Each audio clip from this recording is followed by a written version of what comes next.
Emperor. For the Empire.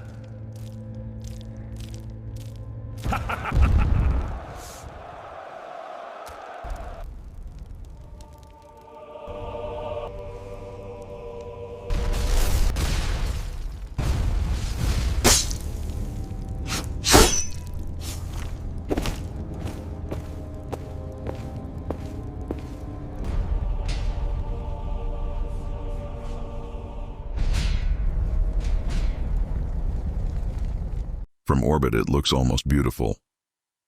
That is the first lie whispered by the void to any who drift close enough to behold a hive world.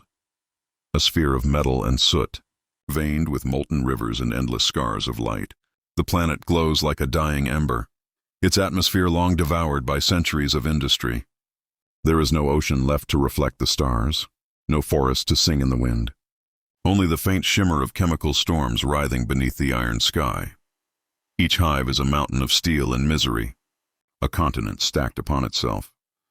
Cities built atop the bones of cities, their roots plunging deep into the planet's crust, their spires scraping the heavens like the teeth of some slumbering god. From orbit, they seem motionless, eternal, but within they move. They breathe, they consume. A hive world is not a city. It is a living organism, one that feeds upon its own flesh to survive. The wind here does not howl. It screams. It is a wind laced with metal dust and chemical residue, a constant corrosive breath that eats through skin, steel, and sanity alike. The sky itself is an oppressive ceiling, a furnace-colored shroud that never clears. No one who lives beneath it remembers what true sunlight feels like. Generations have passed without seeing a blue horizon. The only stars visible are the flickering industrial fires and the intermittent glow of orbital refineries drifting in the heavens like vultures. I was born beneath this sky. I remember my first breath, thick, acrid, heavy with the taste of oil. They say the lungs of a hive-born child never truly recover. The air itself baptizes you in servitude. It marks you as property of the machine before you can even speak. When I was young, I thought the world was eternal. I thought this was how humanity was meant to live, among the echoes of machinery and the rhythm of pistons. Now, I understand. The hive does not exist for humanity. Humanity exists for the hive. In the upper spires, the light is pale and false, generated by colossal lumen arrays that mimic the sun of old Terra. The nobles who live there call it the sunless dawn. Their air is filtered, their walls gilded with scraps of forgotten beauty. They do not smell the decay below, nor hear the endless hammering of the manufactorums that sustain their luxury. To them, the hive is a marvel of order, a triumph of human ingenuity. But to those who live beneath, it is a tomb that never stops growing. The Emperor protects.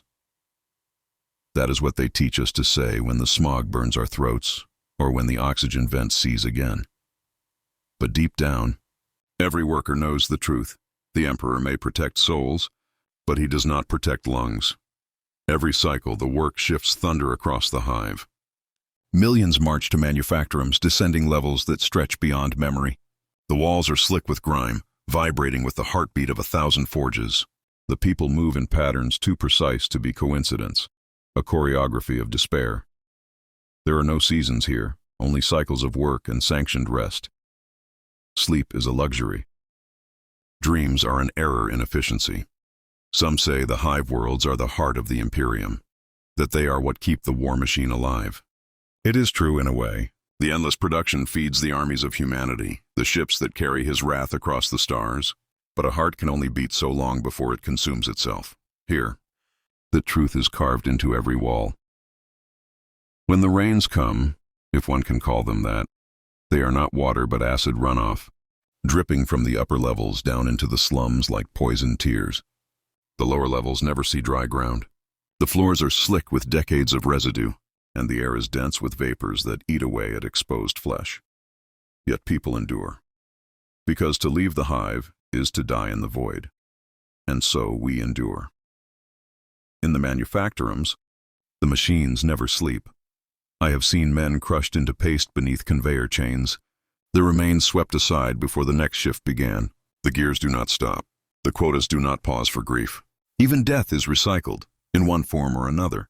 The body is returned to the furnace. The name is erased. The work continues. There is a rhythm to it all, a strange, mechanical poetry. Hammer, steam, cry, repeat. A billion heartbeats timed to the pulse of the hive. No song, no laughter, only the endless drone of production. It is said that, deep below, there are still ruins of ancient cathedrals where people once prayed for deliverance. No one prays there anymore. The sound of machinery drowned out the hymns long ago.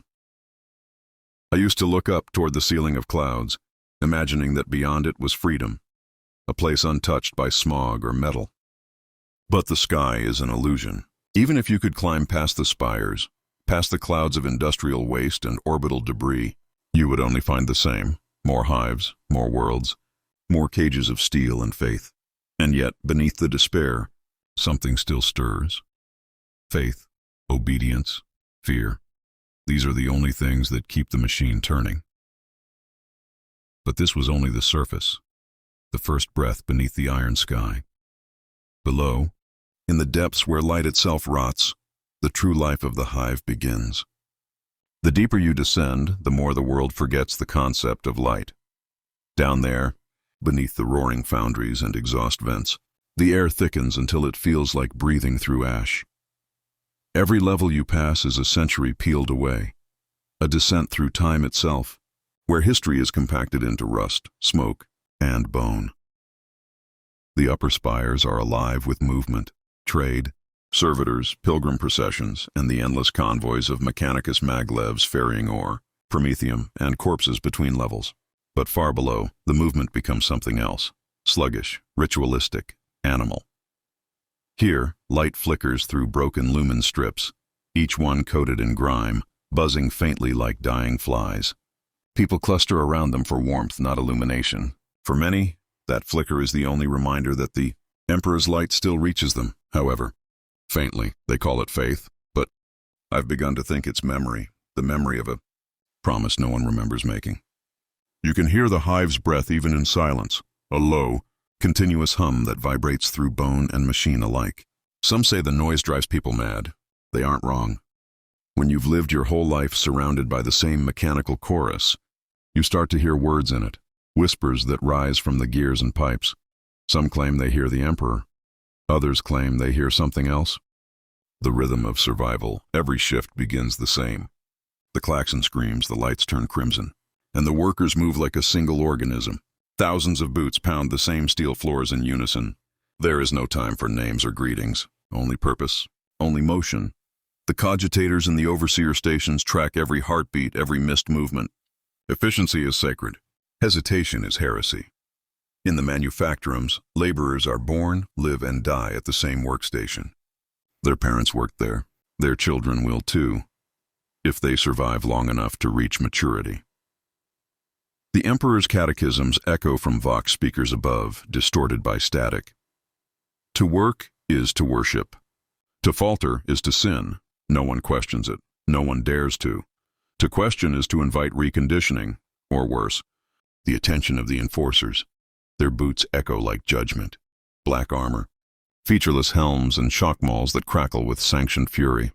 They are not men anymore. They are obedience given form. You learn to avert your gaze when they pass. You learn to keep your breathing steady, to move when you are told, to silence your thoughts when the hymn of labor begins, and always above it all, the sky hums with the thunder of orbital engines and distant bombardments. The war above never ends, even if you never see it. Every drop of sweat spilled in the manufactorum feeds that endless war. Ammunition, rations, armor plating, the flesh for the Imperial Guard. We are not citizens. We are resources. The taste of rust. Food is a myth here. What passes for sustenance is recycled protein, algae paste, and fungus bred in lightless vats. It tastes of rust, oil, and metal. Water is condensed from the atmosphere, filtered through pipes that haven't been cleaned in centuries. It carries the tang of iron and decay, but no one complains. To have enough to eat is a blessing. To taste anything at all is a miracle. Sometimes the upper levels send down discarded nutrient bars, months past expiration. People fight over them like animals. The gangs always take their share first, and their share is everything. The gangs are the real rulers of the lower levels. The enforcers maintain order above, but below, in the places where even the administratum dares not descend, the gangs decide who breathes. They brand their symbols into walls and skin alike, crude icons of loyalty and fear. Some claim allegiance to noble houses, others to forgotten cults or ancient underhive gods. A few whisper prayers not to the emperor, but to the dark gods, promises of freedom, of power, of something beyond the endless grind. Those whispers spread like corrosion, and the hive, vast and uncaring, listens. Voices in the smog. There are stories that the hive is haunted, not by ghosts, by memories, echoes of the dead, trapped in the machine. When the lumen strips flicker and the cogitators stutter, some claim to hear laughter. Others screams. The priests of the machine god call it residual data interference. The faithful call it damnation. But I've heard it myself, a child crying behind a wall that hasn't been opened in 100 years. A voice whispering my name through a vent that led nowhere.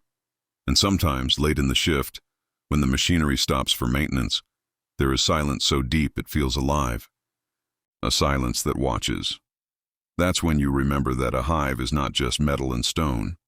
It is built from generations, millions entombed in its layers, their bodies ground into dust, their essence absorbed into the walls. It remembers them, and perhaps it hungers for more. The sky never changes. I once climbed as high as I could, past the manufactorums, past the hab blocks, past the levels where the air thins and the lights grow bright. It took me 3 cycles to reach the upper viewing decks, a privilege reserved for the nobility. I went there illegally, following service ducts and forgotten stairwells that smelled of ozone and fear. And when I emerged, I saw it, the iron sky, vast and endless, painted in hues of blood and smoke. I expected awe. I felt nothing but grief. The sky was beautiful only because it hid the truth, that there was nothing beyond it but war, void, and the endless hunger of the Imperium. Billions below, billions above, all bound by the same purpose, to feed a war that no one wins. I realized then that the hive is not just a place. It is a reflection of humanity itself, infinite, exhausted, and unable to stop. The eternal fire. Every few cycles, the sky burns brighter.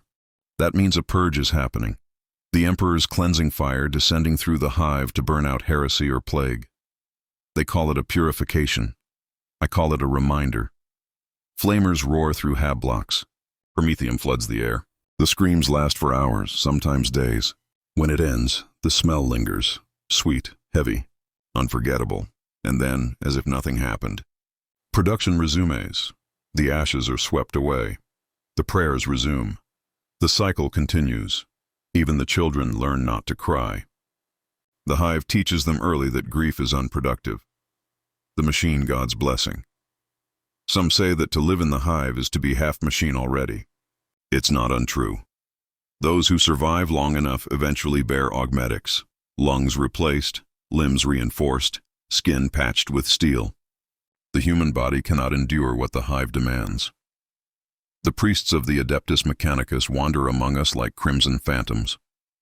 They speak the language of the machine, binary hymns and incantations that echo through vox augments. To them, pain is a prayer, flesh a weakness to be overcome. When they pass, the people kneel. Because in the hive, technology is not a tool. It is faith, and faith is survival. Reflection. To live beneath the iron sky is to forget what it means to be human. You do not dream. You do not hope. You function. And yet, sometimes, in the flicker of a lumen or the faint hum of a broken servo, I feel something stir, something stubborn, something ancient. Perhaps it is defiance, perhaps madness, or perhaps it is the last fragment of humanity refusing to die. Because even here, in a world that devours its own children, people still whisper prayers before they sleep. They still clutch relics of faith, still tell stories of the Emperor's light. They still believe, and belief, however faint, is a rebellion all its own. But faith, like rust, spreads both upward and downward. And in a city that never ends, faith can be as deadly as hunger. Chapter 2. A City Without End. Faith, like rust, spreads both upward and downward. In the hive, belief is not a luxury, it is oxygen. The air may choke the lungs, but faith sustains the soul. From orbit, the hive world appeared as a single jagged monument, a steel cathedral raised to the heavens. But here, within its depths, that illusion shatters. The city is not one, but billions stacked upon billions, each layer feeding on the bones of the one below. Streets become veins, hab blocks become organs, and the people are its blood, ceaselessly pumping through rusted arteries of ferrocrete and wire. Every morning begins the same, the siren's cry. Not alarms, reminders, a mechanical hymn to labor, a call that splits sleep and dreams alike. In the upper tiers, the sound is distant, muffled by glass and ozone. But below, it is a scream that shakes the soul awake. The workers rise. Children born into servitude dress in the same garments as their parents, gray, stiff, marked with the sigils of their manufactorum. They will never own their names. They are numbers in a system older than their bloodline. Each floor of the hive has its gods, the overseers, the priests, the servitors fused into walls who chant in binary and oil. Their prayers are not for salvation but efficiency. To live here is to forget the sun. The hive has its own cycle, shifts, quotas, punishments. A world where the machine spirit replaces the weather and faith itself is rationed. Sometimes the workers dream of light. They tell stories of it, a relic of the surface. But the sky has long been sealed behind the smog and industry of millennia. For most, light means only the furnace glow of the manufactorum or the flicker of a shrine candle before the image of the emperor. The emperor. His visage is everywhere, burned into banners, carved into steel, etched into flesh. His gaze follows all, from the highest spire to the lowest sump. To forget his name is heresy, to question his silence is death. And yet deep down, in the black air of the underhive, even his light feels like a rumor. The city never sleeps. The machines never stop. And the people, they continue endlessly. Not out of choice, but momentum. Above, the noble spires pierce the clouds, their lords living lives of ritual and excess, believing themselves divine custodians of mankind's destiny. Below, the masses rot and rebuild, again and again. It is not one city, but millions, fused by time and tyranny. To live on a hive world is to live inside a wound that never heals. It bleeds smoke. It breathes prayers. It devours everything. Yet even this endless city has deeper secrets, places where the light of the emperor cannot reach, where faith bends beneath the weight of metal and madness. Perfect, continuing seamlessly. This is Chapter 2, A City Without End, Part 2, Part 5, where the narration descends from the crowded mid-hives into the suffocating heart of the city, the industrial strata where humanity and machinery begin to blur. The deeper one descends, the less the city feels alive, and the more it feels awake. Down here, the air tastes of iron and memory. Steam rises from vents like the breath of something ancient and dreaming. Pipes hum beneath your feet, carrying the lifeblood of manufactoria miles wide. Somewhere in the dark, pistons exhale with the slow rhythm of a slumbering god. They say the hive was not built, it grew. Each generation laid their dead beneath the floors, their bones crushed into the mortar of new walls. Every corridor carries a history of sacrifice. Every echo is a name forgotten. The mid-hive is the city's heart, a labyrinth of endless corridors where time has no meaning. Here, factories tower like cathedrals, their chimneys vomiting fire into the dark. Conveyor belts stretch into infinity. Servitors, half flesh and half steel, hang from rails like insects, their limbs twitching in mechanical prayer. They do not speak. Their mouths are sealed. Their eyes, replaced by red lenses, see only the command sigils of their overseers. Among them, men and women labor until their bodies collapse. When they do, their corpses are carried away by conveyor and replaced within the hour. No one notices the absence. No one mourns. The machine hungers, and the flesh obeys. Overseers move along the catwalks above, silhouettes against a haze of smog and light. They bear whips made of electric cable and voices amplified through vox speakers. Their every word echoes as law. Production must not cease. Faith must not falter.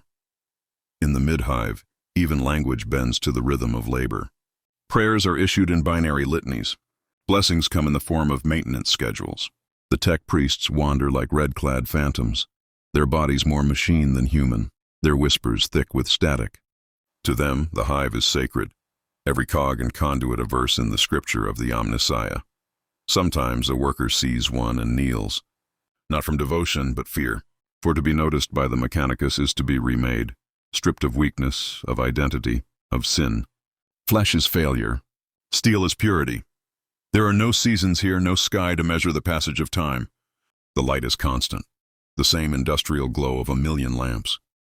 Only the body remembers, the ache of muscle, the taste of rust in the mouth, the drone that burrows into thought until even dreams hum with machinery. Somewhere in the distance, a siren wails. Not a call to arms, just another shift change. And yet it sounds like morning. The mid-hive is a purgatory that never ends. Those born here will die here, their bodies reclaimed and recycled. Some whisper that the hive feeds upon them literally, that the protein vats and nutrient gruel come from those who fall behind. None dare ask. Above, nobles breathe perfumed air and look down upon the laboring millions, calling it the emperor's divine order. Below, the people suffocate in devotion. Still, they whisper prayers before the shift begins. Still, they carry on, because the alternative, to stop, would mean the end of everything. But below the heart, deeper still, the hive begins to change. The hum of machinery gives way to whispers older than industry, older even than faith. Beneath the mid-hive's thunderous rhythm, there are levels so ancient that no record remembers their making. They call them the forgotten depths, places where architecture collapses into madness, where stone, metal, and bone fuse into one indistinguishable ruin. The walls sweat moisture drawn from corroded pipes. The air is so thick with toxins that breath becomes prayer, and yet life persists. The underhivers. Men and women stripped of identity and hope, cast down generations ago for crimes of poverty. They are the hive's exiles, scavengers, mutants, gangs, and those who fled the labor quotas above. Down here, the emperor's light does not reach. Even the administratum has ceased to count them. They build their homes from refuse, shanties welded together from the corpses of machines. Power is stolen through jury-rigged cables that glow like veins of stolen lightning. Food comes from the sump, thick, fetid waters where industrial runoff forms an ocean of poison. They drink what they can filter. They eat what survives. The sound here is different. No longer the ordered rhythm of industry, but the chaos of survival. Screams echo like distant wind. The click of gunfire, the hiss of pipes, the drone of mutant insects the size of dogs. And in the shadows, the gangs rule. To them, the hive is a god that rewards cruelty. The weak are scavenged as efficiently as scrap. Children learn to kill before they learn to speak. Their loyalty lies not with the Imperium, but with color, sigil, and fear. The names of these gangs are whispered like curses. Iron vultures, ash rats, the corpse sons, each one a tribe in the endless dark. Yet even here, religion festers. Preachers rise from the filth, screaming the emperor's name until their throats bleed. They promise salvation to those who kneel and damnation to those who do not. Some truly believe, others merely hunger for power. The worst of them, though, do not serve the emperor at all. There are whispers of cults that gather beneath the sump, where the air itself tastes wrong, where idols are made not of gold but of flesh. They speak of liberation, of freedom from the tyranny of labor and creed. But their freedom wears many eyes, and their God has too many mouths. And so the hive devours itself, faith against faith, hunger against hunger. Yet even in this pit, there are glimpses of humanity.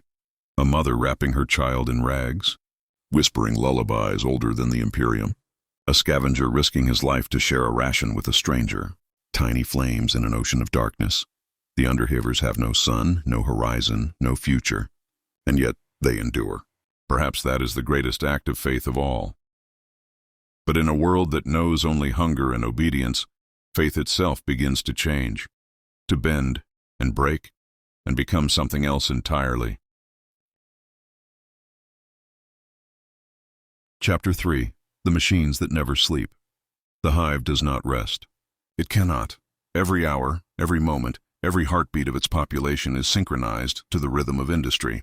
The machine never sleeps, and neither do those bound to it. To live within the manufactorums is to live within the lungs of a god of smoke and iron whose every breath burns. Here the air is alive with the roar of turbines, the shriek of conveyor chains, the clang of metal upon metal. The ground trembles as if under the weight of giants, and above it all, like priests chanting in eternal liturgy, the vox hymns of the Adeptus Mechanicus drone in sacred monotony. They say each hive world feeds the Imperium's endless war, that without these cities of steel, the Emperor's armies would starve of ammunition, armor, and fuel. But the cost is unthinkable. Billions toil to sustain the illusion of peace. They are not citizens nor even workers. They are components in a ritual of production that began millennia ago and will end only when the stars themselves burn out. The manufactorum shifts are endless. 12 hours, 1824, time has long since lost meaning. The workers are marched in and out by the overseers of the Adeptus Arbites or the guild enforcers, whose augmetic eyes see even in the blackest smog. To falter is heresy. To question is treason. Each task is a prayer. Each motion, a devotion. Blessed is the hand that builds the Emperor's war machine. Blessed is the sweat that oils its gears. The workers whisper these lines in unison, their voices trembling beneath the roar of engines. Their faces are ghostly behind respirator masks, eyes red and hollow. Fingers are blistered or missing. Spines bent by labor. When one collapses, the corpse is dragged away by servitors, replaced before its heat fades. The production must not stop. There are no funerals in the manufactorum, only efficiency reports. Above them, the tech priests of Mars move through the haze like living relics, towering figures of metal and flesh, their bodies more machine than human. Tubes hiss and pistons click beneath their robes as they murmur binary prayers to the Omnissiah. Their voices are static, their faith mechanical. They do not see workers. They see inputs and outputs, variables and losses. To them, flesh is weak and inefficiency is sin. The hive's people are extensions of their engines, organic tools, sanctified by suffering. And in this logic lies the truth of the Imperium. Humanity does not own the machines. The machines own humanity. The workers know this, even if they cannot name it. They feel it in their bones. The vibration of the floor plates, the rhythmic pulse of pistons echoing their hearts. The machine's rhythm becomes their rhythm. The hive becomes their god. Some say that after years of labor you begin to hear it whisper. At first it's only a hum, barely audible above the noise. But with time the hum becomes a voice, metallic, cold, commanding. It tells you to work faster. It tells you that your life has meaning only when you serve. Some fall to their knees when they hear it, believing they've been blessed by the machine's spirit. Others break, clawing at their ears until silence comes. Still, the work continues. Children are born into the manufactorums. Many never see the sky. Their first lullaby is the grind of gears. Their first warmth, the heat of forges. When they are old enough to stand, they are given tools and quotas. Those who fail are sent to the recycling pits, not executed but reclaimed. The flesh is rendered, the bones crushed, the remains recycled into nutrient paste or bio-oil. In the hive, nothing is wasted. The tech priests call it purity of purpose. The workers call it mercy. Both are wrong. There are stories, whispered in the break rooms between shifts, of machines that move even when the power dies. Of servitors that continue their tasks long, after the flesh inside them has rotted away. Manufactorums that still produce ammunition for wars fought millennia ago. Perhaps the hive remembers. Perhaps it dreams. But what does a dream mean when the dreamer is made of iron? To the mechanicus, the hive is sacred. Each factory is a cathedral, each forge a shrine. They anoint the machines with sacred oils, sing hymns to coolant systems, and burn incense before data terminals. Their rituals are not superstition. They are survival. For even the smallest malfunction can doom millions. The line between religion and maintenance was erased long ago. And yet, deep within the manufactorums, heresy stirs. Workers whisper of rebellion, of breaking the endless cycle. They imagine a world without quotas or overseers, But every attempt ends the same way, on with a purge. The Adeptus Arbites descend in black armor, their shock mauls singing, their bolters roaring. The aisles run red with blood that no one will clean. The next day, production resumes as though nothing had happened. The Hive does not mourn. The Hive does not stop. Still, the workers continue to pray. Not out of faith, but out of fear. They know that even death is no escape. For in the manufactorum sublevels, there are chambers where the dead are reborn. As servitors, their minds wiped, their bodies grafted to machinery. Their punishment is eternal labor. Their salvation, obedience. Some say this is justice. Others say it is mercy, but the truth is far darker. The Hive does not punish rebellion, it recycles it. And so, the cycle endures: work, death, rebirth, machine man. Machine again. The Hive's faith is not in the Emperor, its faith is in the process. But even within this living machine, where devotion is indistinguishable from servitude, another kind of faith begins to rise, one that feeds not the body nor the machine, but the soul itself. Chapter 4. Faith in the Machine. In the Hive, belief is not a choice. It is the air they breathe. Faith clings to the walls like soot. It seeps from vox speakers carved into metal plates, scrawled across hab-block walls in blood and oil. The Emperor's visage, stern, unyielding, sanctified, stares down from every corridor, his eyes both merciful and merciless. But in a place where light never touches the ground, faith mutates. It grows feral. The people of the Hive have long since forgotten the face of the sun. Their world is lit by the dull red glow of forges and the flicker of lumen strips. They speak the Emperor's name as a plea, a curse, and a habit, all at once. They no longer remember why they believe, only that to stop believing is death. The ecclesiarchy calls it devotion. The Arbites call it stability. The people call it survival. Every morning, the shift sirens wail, not as alarms, but as hymns. Entire districts rise and kneel before shrines made of machine parts and melted weapons. The sermons are transmitted through voxcasters, their distortion lending the priest's words an inhuman weight. Labor is prayer, they chant. Production is purity, suffering is salvation. To the faithful, pain is proof of the Emperor's gaze. The more they suffer, the more they are seen. Yet even faith has a hierarchy here. In the upper spires, noble families attend grand cathedrals built from plasteel and stained glass. The choirs sing with synthetic voices, and the incense smells of imported luxuries from distant worlds. Their prayers are orderly, measured, beautiful lies sung to a golden throne they will never see. But in the lower levels, where the air burns the lungs and the walls bleed rust, faith takes a different form. There, the priests are scarred and blind, their robes soaked in oil. Their sermons are screamed through cracked vox throats, their eyes rolled back in ecstasy. They speak of the Emperor not as a distant god, but as a presence that walks the corridors, invisible, watching, judging. Some claim to see him in the flicker of machine lights, to hear him whisper through malfunctioning vox lines. Miracles, they say. Others call it madness. One such priest, known only as Father Caldus, once preached in the lower manufactorums. His body was half augmetic, his lungs replaced by a filtration unit that wheezed like a dying engine. He claimed that the Emperor's will was carried through electricity, that each spark was divine breath. When the power grids failed, he led his congregation to tear open live conduits and receive the Emperor's light. Hundreds died. The survivors called it a holy rapture.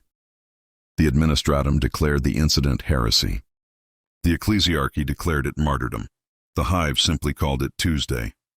And so faith continues, raw, distorted but enduring.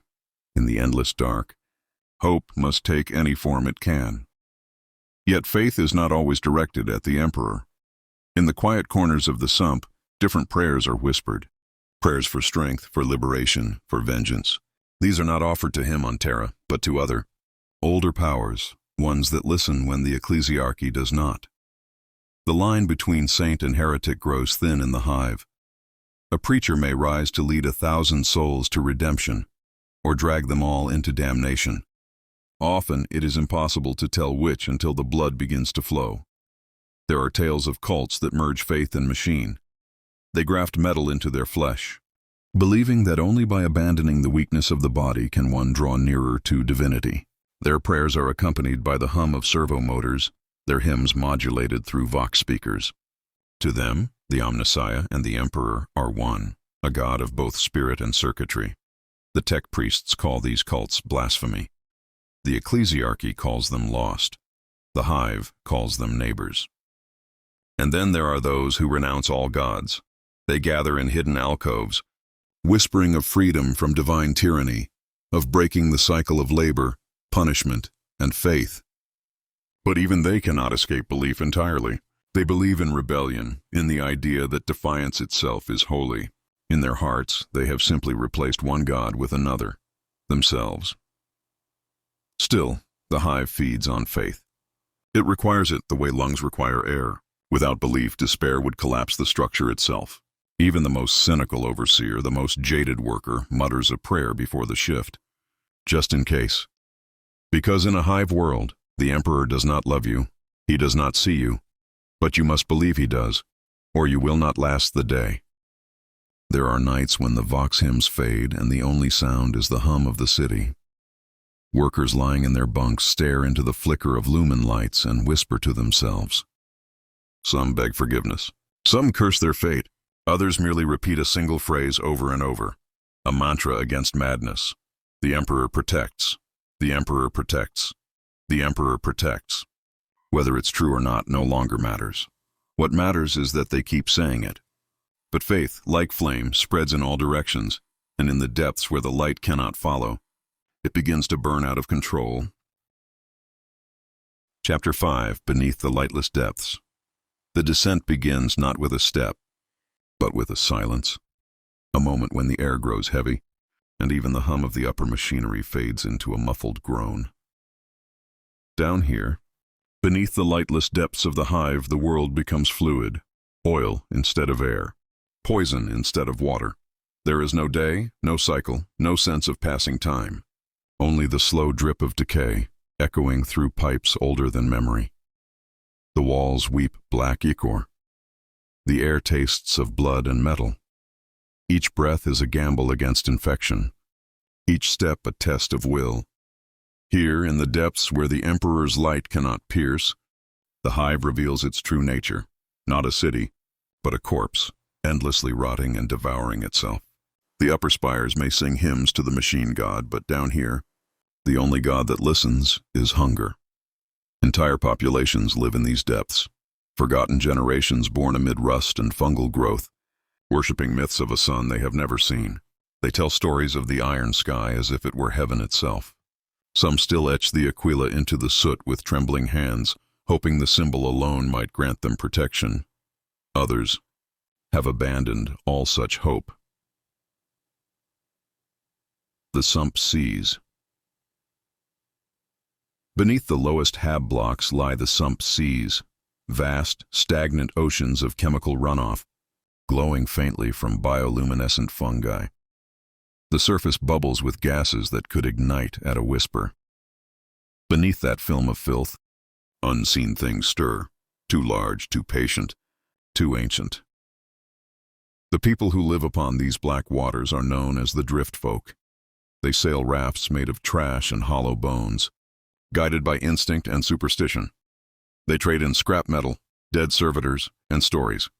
Some of them wear the skin of the dead to protect against the acids in the air. Others carry relics, broken vox casters that still hum with the last prayers of the surface dwellers. They speak of the deep song, a constant vibration that runs through the metal beneath them, pulsing like the heartbeat of the planet. To them it is sacred. To the mechanicus it is just resonance, a meaningless artifact of machinery. But in truth, the deep song is something older, something alive. It is the whisper of the hive's subconscious, the collective fear, grief, and hatred of billions of souls, trapped and compressed through millennia of suffering until the air itself became aware. And sometimes, it answers. The Forgotten Cults. In the shadowed galleries beyond the sump, fires burn in chambers carved from old manufactorum walls. There, cults gather, descendants of those who once prayed to the Omnissiah, now twisted beyond recognition. They wear rusted cog halves as halos and smear sacred oils over their sores. Some pray to the machine, begging it to wake and cleanse them. Others have turned to the dark gods, whispering to the warp through cracked vox units and sacred circuitry repurposed into idols. And in the darkest halls, where light dares not reach, the air itself throbs with the rhythm of blasphemous prayer. Their faith is a reflection of the hive itself, broken, repurposed, but still alive. It is said that sometimes tech priests of the upper levels descend secretly seeking forbidden truths. They call it archaeotech retrieval. But what they truly seek is meaning, proof that even in the dark, their God still listens. Most do not return, the mutant and the unborn.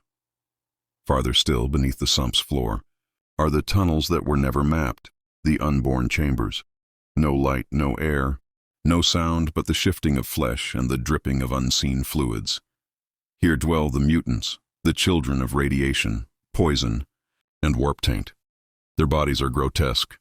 Twisted limbs, eyeless faces, extra mouths that breathe prayers instead of words. Yet among them, there is a strange innocence. They build small shrines from bones and copper wire, offering fragments of faith to anything that might care. They are the hive's unwanted offspring, not evil, merely forgotten. And sometimes, when the winds of the underhive shift just right, one might crawl upward through miles of ruin and appear before a worker in the mid-levels, a living reminder of what humanity becomes when it is left alone too long in the dark. The ghost machines. The deeper one goes, the more the line between man and machine dissolves.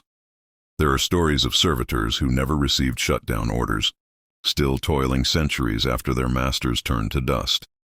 They wander the tunnels without purpose, repeating the same motions endlessly. Some have fused with the environment, their arms welded to the walls, their flesh replaced by rust. They are the hive's ghosts, trapped between death and function. It is said that if you listen closely, you can hear them whispering old work orders through static. Maintain, maintain, maintain, like prayers to a god who no longer answers. The breath of the warp. Yet beneath all the decay, there is something deeper still. A pulse, faint but growing, the psychic heartbeat of the hive's collective misery. When billions suffer without hope, their pain becomes fuel for things unseen. The warp listens. It hungers, and in the lowest pits, where the hive's energy lines converge like veins, the veil grows thin, people vanish there. Sometimes entire settlements disappear overnight. The survivors speak of shadows that move against the light, of voices whispering through the metal itself. There are no words to describe the fear, only the understanding that something down there is alive, and it remembers every scream ever uttered within these walls. Reflection. The soul of the hive. If there is a soul to this world, it is buried here, beneath the sump, beneath the rot, beneath the prayers and the lies. It is a soul of corrosion and endurance, of unending labor and faith misplaced. Every scream that rises from below feeds the light above. Every death below keeps the spires running one more day. And yet, somehow life persists. Children are born in darkness. Songs are still sung, though no one remembers their origin. Even here, in the pit of the galaxy's cruelty, there is something that refuses to die. But the hive is a jealous god, and when life dares to bloom in its veins, it remembers the fire meant to cleanse it. Next comes the Emperor's cleansing fire. Chapter 6. The Emperor's Cleansing Fire. The purge begins without warning. One moment, the air is filled with the usual hum of industry and the endless grind of labor. The next, the vox systems crackle to life, a voice of iron and faith, speaking the words that spell death for millions. By decree of the Adeptus Ministorum, this sector is declared unclean. May his light purge the impure. Then comes the light. But it is not the light of salvation. It is the light of fire, of promethium, of plasma, of retribution sanctified by a creed that knows no mercy. The upper hives rarely see it directly. To them it's a distant glow beneath the smog, another storm in a world that never stops burning. But below, in the depths, the fire has a face. It crawls like a living thing, feeding on rot and flesh alike. It has no will of its own. It simply obeys. The reason for the fire. Every hive world carries infection, physical, moral, and spiritual. It festers in the dark, in the squalor, in the whispers of the forgotten. Sometimes it takes root in mutation, sometimes in heresy, and sometimes it's simply despair made manifest. When it grows too strong, when faith alone cannot hold it back, the Imperium sends the fire. Sometimes it's the Adeptus Arbits, black-armored enforcers descending with shock mauls and flamers. Sometimes it's the Ecclesiarchy, chanting litanies as they ignite the heretic and the innocent alike. And sometimes, when the infection runs too deep, it is the Astartes themselves, angels of death come to deliver the Emperor's mercy. In truth, the reason does not matter. The hive burns because it must, because cleansing is the only kind of compassion the Imperium understands. Voices in the smoke. The fire moves faster than thought. Smoke rises in pillars that choke the sky, and the walls weep molten steel. Yet amid the screams and collapsing towers, there are voices, prayers, songs, final declarations of faith. Glory to the Emperor. They cry, even as they burn. Cleanse us, make us pure again. Mothers hold their children close, whispering hymns into the flames. Old men press their foreheads against the steel walls, murmuring forgiveness for sins they never committed. Some laugh as the heat consumes them, laughter born not of joy, but of release. And above it all, the Manufactorums loudspeakers echo like the voice of a god. Fire is mercy. Fire is truth. Fire is the Emperor's light. The hive itself becomes a cathedral of ash, the Astartes walk. There are few sights in the galaxy as terrifying, or as holy, as space marines advancing through fire. They move without haste, their armor glowing red with heat. Each step leaves molten prints on the ground. Their chains' words hum like hymns, cutting through sinners and mutants alike. But they do not see themselves as executioners. They are priests in armor, performing the sacred rite of purification. To them, every scream is a prayer completed, every death, a tithe paid in flesh. Behind them come the servitors, spraying rivers of flame to erase what remains. Nothing is left untouched. No heretic, no structure, no memory. When the Astartes leave, they leave behind silence, the kind that hums like an unanswered prayer. The red sky. For weeks, the upper spires glow crimson, ash falls like snow, and the winds carry the scent of burnt oil and sorrow. The nobles call it a necessary sacrifice. They say the Emperor demands purity, and that the hive has been made clean again. They attend services in marble chapels, their robes white as bones, thanking him for his divine justice. But the workers who survive, those who dig through the ashes for metal, for food, for memories, know better. They have seen what the Emperor's mercy truly means. They have felt its heat. Some still pray. Others have stopped altogether. Because once you've seen the Emperor's cleansing fire, it's hard to believe that he still sees you. Faith after fire. Yet somehow, the hive endures. It always does. From the ashes, new workers come. The manufactorums are rebuilt. The forges roar again, powered by the bones of those who burned before. And in the lower depths, where the fire never fully reached, the people whisper, the hive is eternal, because in truth, it is. You cannot kill something that no longer lives. You can only keep it burning, endlessly, mercilessly, beautifully. There are children born among the ruins who believe the fire was the Emperor's breath, and that their world has been touched by his glory. Others believe the opposite, that the emperor is dead, and only the hive remains, feeding on their faith like a parasite. But the truth lies somewhere in between. For in the hive, faith is not a choice, it is survival. The last pilgrim. Among the billions who survive the purge, there is always one who remembers, an old priest wandering through the ruins, clutching a half-melted aquila. He walks the blackened corridors, preaching to ghosts. His voice is hoarse, his eyes blind from smoke, but still he speaks. The emperor forgives. The emperor redeems. He kneels beside the burnt husks of servitors and prays for them. He baptizes the ashes with his own blood, and when he finally collapses, his body is found weeks later, kneeling, facing the charred remains of a shrine. The hive swallows him without ceremony, as it does all things, but for a brief moment. His words echo through the machine ducts, carried by static bouncing off metal, repeated endlessly by malfunctioning Vox units. Forgive us, O Lord of Man, for we have endured. And somewhere, deep below, the hive hums in reply. Reflection.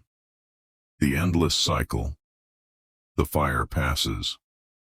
The hive breathes again. The factories awaken. The people return to their labor. The cycle continues. Life, decay, cleansing, rebirth. It has no end. No beginning. Only persistence. The Emperor's cleansing fire is both judgment and mercy. It purifies. Yes, but it also ensures that the hive endures. Because without the threat of fire, there would be no faith, and without faith, there would be nothing left to burn.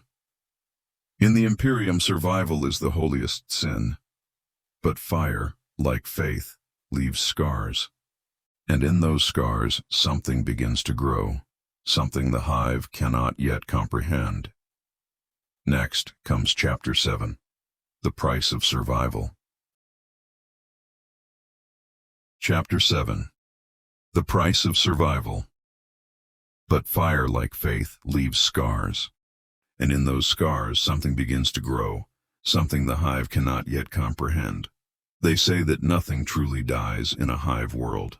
The fire burns. The bodies crumble, but beneath the ash, the machine endures.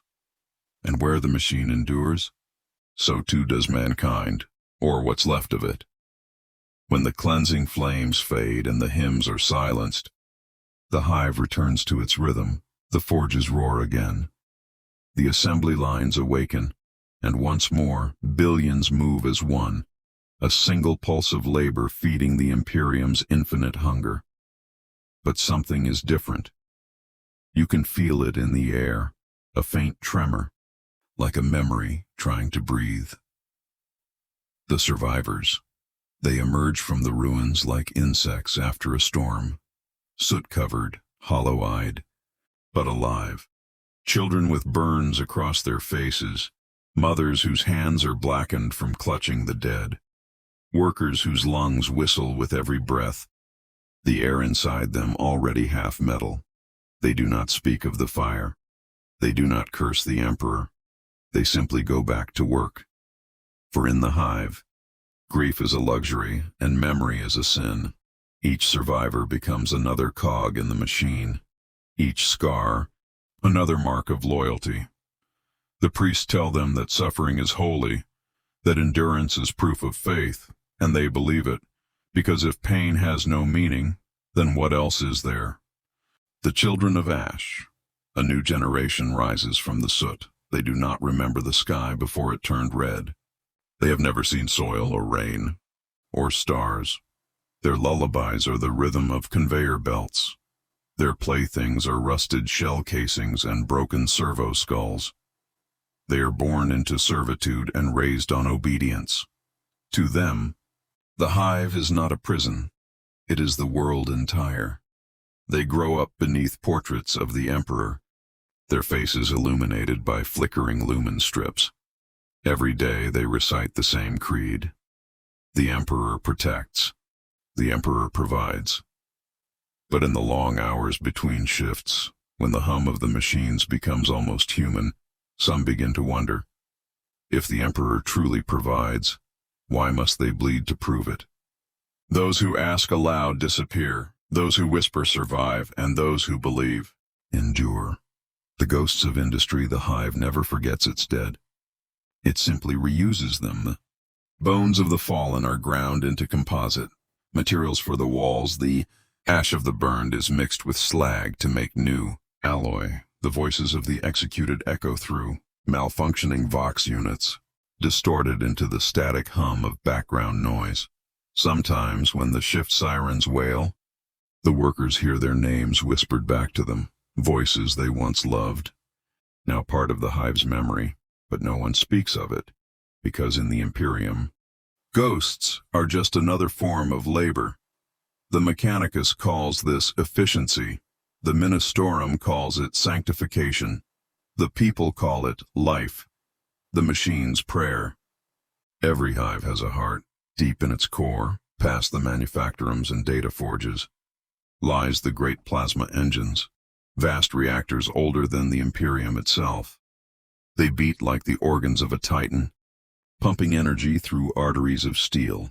Each pulse echoes through the city above, a heartbeat so vast that it becomes a kind of prayer. The workers closest to the core go deaf from the sound, but they still mouth the hymns. Their skin glows faintly from radiation. Their veins shimmer like wires beneath the flesh. They are called the blessed of the coil, living conduits between man and machine. They say that to hear the reactor's hum is to hear the Emperor's will. But others whisper that the hum has changed, that it now carries a different rhythm, not divine, but hungry, and still they keep the faith. The mutation of faith. Time changes all things, even belief. After every purge, every cycle of cleansing and rebirth, faith itself begins to mutate. Some worship the machine spirit as the Emperor's truest form, a god of iron and efficiency. Others, broken by loss, begin to worship the hive itself, calling it the Eternal Mother, who consumes and provides in equal measure. And in the deepest vents, whispers of older gods return, names not spoken since the age of strife, gods who promise freedom from suffering, gods who promise choice. The priests call these heresies, the arbits call them crimes, but to the people, they are hope, and hope in the hive is more dangerous than any heretic. The silent rebellion. Not all rebellion wears the face of defiance. Sometimes, it is the quiet act of remembering. A worker hides a fragment of old paper, an image of a tree, once found in a forgotten data vault. A child whispers a story of sunlight, passed down like a forbidden prayer. A mother teaches her son the taste of clean water, using her own tears. These are their rebellions, tiny, fragile, human acts that defy a machine that cannot comprehend love. The Imperium will never know their names, but their defiance is the reason humanity still exists at all. The truth of the hive. There is no escape. Not truly. A hive world is a tomb that pretends to be alive. Its towers pierce the heavens. Its depths scrape the bones of the planet. It feeds on its own children, turning flesh into industry, faith into fuel, and despair into devotion.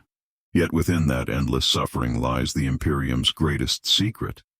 It endures not because it is strong, but because its people refuse to die, even when there is nothing left to live for, even when the Emperor's light feels as cold as the void, even when hope itself becomes heresy. The hive survives, because humanity, for all its weakness, will not yield. Epilogue. The price of survival. The years pass. Centuries, perhaps. The hive grows taller. The depths grow darker. The records of the old purges fade into myth. The fires into legend. But if you stand upon the highest spire and look down through the haze, you might still see it. The faint red glow beneath the clouds. the memory of a fire that once tried to cleanse the unclean, and if you listen closely enough, you might hear something beneath the hum of the machines, a voice, faint but steady, a prayer not to the Emperor, but to the spirit of endurance itself. We live still, not for glory, not for faith, but because survival is the only prayer left to us. The hive breathes, the hive endures, the hive remembers, and somewhere, deep within the heart of the Imperium, a single truth burns brighter than any flame. In the far future there is only war. But even war cannot kill what refuses to die.